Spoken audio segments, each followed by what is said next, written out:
Okay. Hey guys, SDC 2024 here. We're here with Alex for his second year of competition at SDC, right? Second year. All right. So, as far as the competition goes, how do you feel everything's rolling? I know there's kind of like a lot of rule changes and whatnot. So far this year, I think it's going really smooth. Okay. In comparison to like last year, I don't know previous years before, I can't speak on that, but last year, like with practice and everything, it was kind of chaotic. It was almost every man for themselves. Run groups were color coded, but they weren't like you couldn't hear anything out here, so you would miss your run group, and it was just chaos last year. This year, with the colors and all the TVs working now, it's everyone's on top of it. I mean, you have 2 minutes before your next group goes on. The next group is already in there, ready to rock and roll. It's going super smooth this year. Right on, right on. Okay, so where are you claiming you're from? As far as like, yeah, where are you from?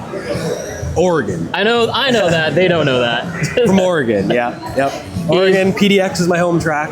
He's one of the founding, or we're calling it founding fathers of Midnight Suns.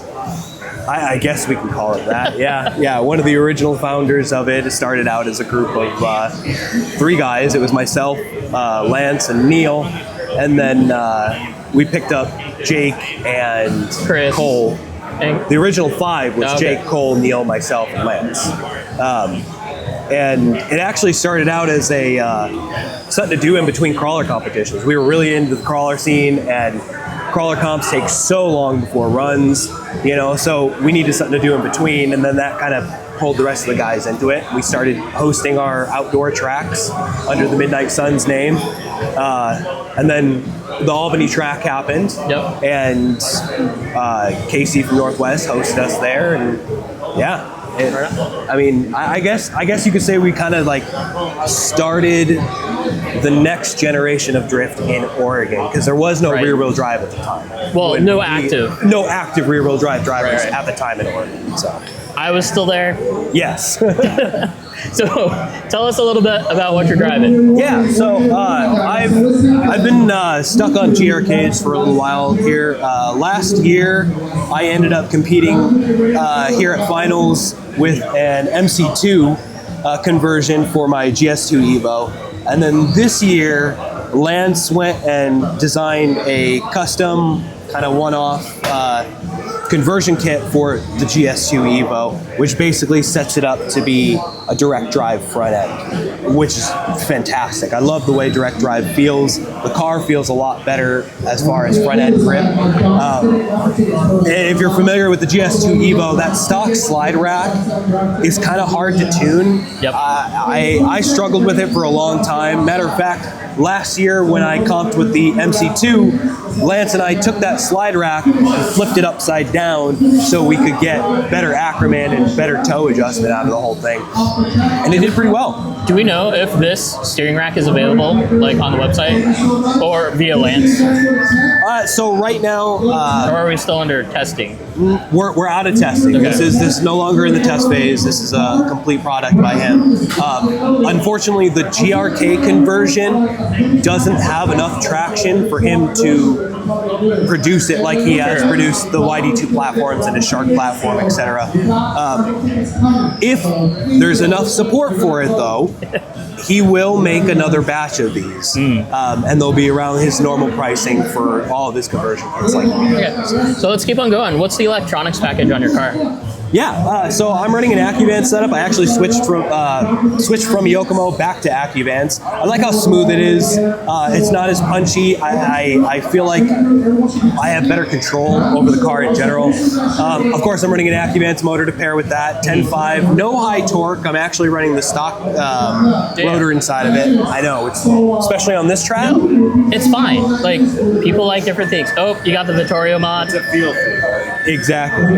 Yeah, the zip ties to keep my bullets in, because my bullets keep walking themselves out. This is literally 100% genius. If you're not doing this, like, you should. I need to do that, actually. Yeah. The GOM really shakes a lot. Yeah, it's, man. It saves so much. Like, if you're not soldering and you just have bullet connect, just do this. Yep. Like, honestly, just do Zip that. tie it on there. You'll never have your bullets walk out. Last thing you want is in the middle of comp to have a bullet walk out on you. It's terrible. Yep. I'm pairing that whole setup with a turbo cap AccuVance turbo cap. I actually got that from Cameron. Thank you, Cameron. Yeah. And then Rev D with Reeboks. I switched from GYD 550 to the Reeboks just before coming down here. I was having some trouble getting the GYD tuned up to the direct drive, and I just didn't have enough time to get up to PDX to practice and tune it. And I was like, nope, we're just gonna get rid of that. We'll throw the Reeboks in, and the Reeboks is feeling fantastic. Right on, right on. Okay. Rapid fire questions that don't require a chassis. Sure. Did you have any ice cream from the ice cream truck? No, I didn't get any. Oh, okay. I will tonight though. Then, what's your favorite place to go eat since you've been down here? Since we've been down here, gosh, we haven't gone out to dinner anywhere yet. Kayla's been cooking all the food at the Airbnb, and bringing it to us. It's been fantastic. Oh my gosh. I guess so far my favorite place we've gone is Yum Yum Donuts, because we went there and got donuts at like 12 o'clock at night, and they're really good donuts, man. Like, so good. And then I'm getting Dunkin' today. Hey. I love Dunkin'. Being from the East Coast originally, Dunkin' Donuts speaks. Dude, I remember when Oregon had them, it was like the place to be. Oregon had a Dunkin' Donuts at one point? Like Oh my God. It's not like a bluefin sushi restaurant. Oh, terrible. Gosh, should have stayed at Dunkin'. When we first came down last year and I saw Dunkin' Donuts, I lost it. I was like, I haven't had Dunkin' Donuts in years. Yeah. Last question. Are you ready? No, never am, dude. Never am. My car doesn't feel right. I'm hoping the next run I can get a little bit more tuning done and get that front end feeling okay. I was out there, and every time my front end moved, it was too reactive, and I would just lose front grip. So Gotcha. I fixed that, though. We're a little less reactive now, a little stiffer. So All right. should be good. Perfect. Heck yeah. Well, thank you. Thank you. Good luck. Heck yeah. Thank you, man.